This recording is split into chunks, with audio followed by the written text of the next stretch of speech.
ผู้สายหลอกลวงเพื่ออายคนเก่งน้องเองจะบอกขัดขวางแม้นหักล้นสวงบ่ปวงพบอีกสัวกาสุดท้ายเหลือไว้แต่เพียงความเศร้านี่หรือหักเฮา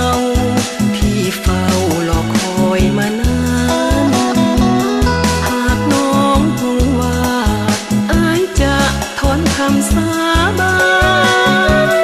น้องคงแต่งงานสุขสันต์สำราญแต่โด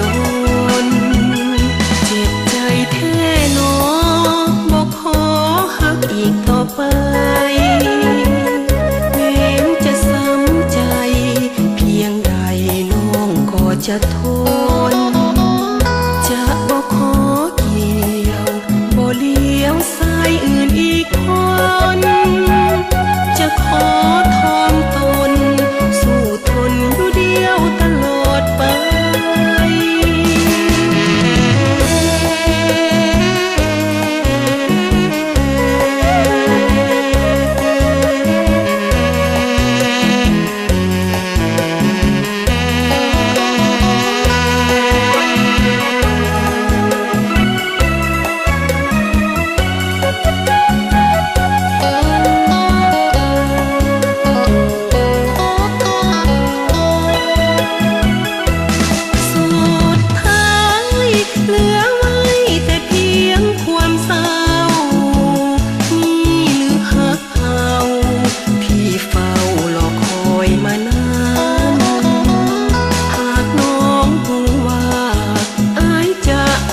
คำสา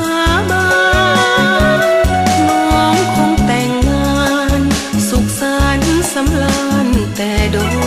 นเจ็บใจแท้หนอบอกขอหักอีกต่อไปแม้จะซ้ำใจเพียงใดน้องก็จะทนจะบอกขอเกี่ยวบ่เลี้ยวสายอื่นอีกคนจะขอทอมตน